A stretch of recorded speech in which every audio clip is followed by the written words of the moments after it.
What's up, guys? I realize it's been a while since I've made an experiential video for our YouTube channel. The girl child and I, who is just off camera at her request, went on an adventure today to this place that I found on Google Maps at 6 o'clock this morning, called Red Oak 2, just outside of Carthage, Missouri. So anyway, Red Oak 2, interesting circumstance here. Some guy, I believe named Lowell Davis, had this kind of vision for this as an art installation. Essentially, he bought a lot of land and started buying up all these old properties that made him feel nostalgic about his old hometown, and he's created this like enormous walkthrough / drive-through village of historic buildings, and we're gonna tour through here today and check it out. Well, we're here on Sunday and everything seems to be locked up so far, but the blacksmith shop, actually, the door is ajar. So we're gonna go up here and see what's going on. Knock, knock. Well, it appears no one's home, but the door is open. Well, that's cool. Look at these. Let's see. It's not dovetailed. Oh, this one is. This is old. Look at this. Look at the dovetails. Can get the light in here.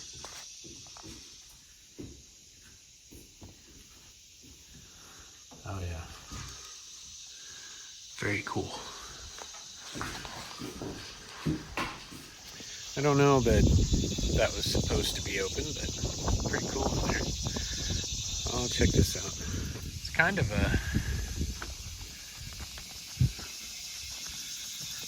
it's like just a giant walking history museum, but it's intended more like an art installation.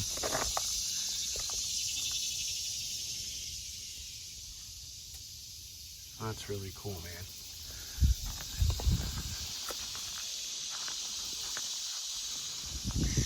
This is the plumber's nightmare. Yeah, I've done enough plumbing in my life to know enough to be dangerous, and I can tell you this wouldn't be a lot of fun.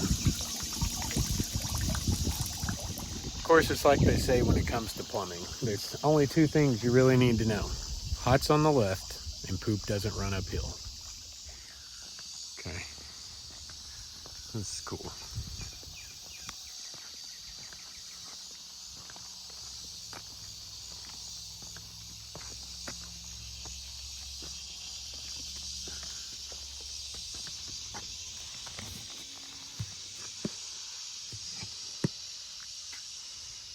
Huh. This is neat, man. There's a little country church over there that people are actually going to church in this morning.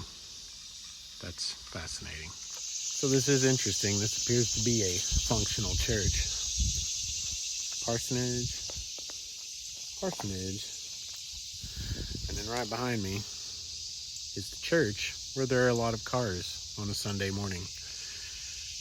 People live in a lot of these houses, actually. So this is really interesting. I want to know more about this. Like, there's got to be some more research that can be done on this. Like, it's like this Lowell Davis guy had this idea for this big art installation, and he started saving all these historic buildings, bringing them out here, restoring them, and then it appears that people have moved into a lot of them, maybe as a way to preserve them, which is really interesting to me.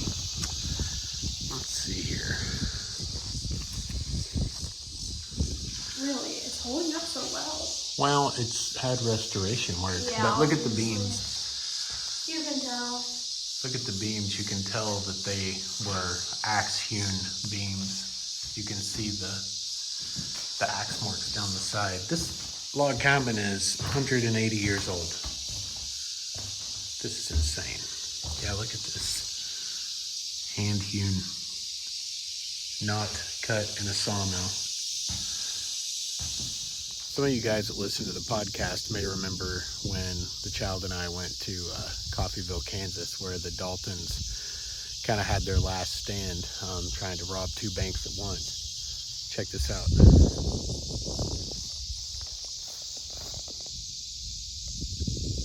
This is the Dalton gang's homestead.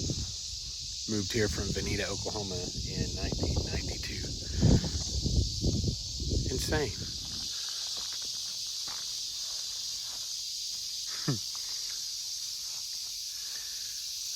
That's a interesting inferred double entendre. And then there's this. Yeah, this place is crazy. It's just so interesting. See, there's the church right back there. We got this little knoll here. We got all these headstones. And I don't know if people are actually buried here, were removed and disinterred and moved here, because a lot of these headstones are much older than when this land was purchased and all this stuff was moved on here. Or I wonder if they were already here and this was a cemetery, which I kind of doubt. And I wonder if anyone's been buried here since. I don't know. This one doesn't have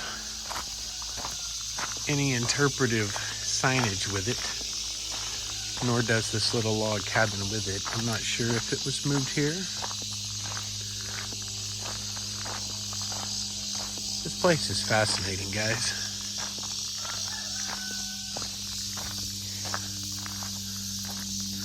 Red Oak Child Care Center.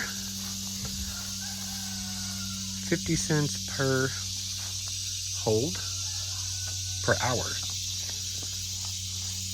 I mean, she's kind of grumpy with me right now, so this is a viable option.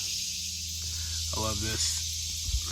That was painted in 93, but the chew mill pouch tobacco is a really, really famous, I guess you would say pop cultural zeitgeist type of situation. You would see them everywhere, painted on the sides of buildings and commercial areas. There's this guy, another little service station type of place. This is really cool. The amount of money and clear time and effort that went in here just to preserve this, even as just like an art installation.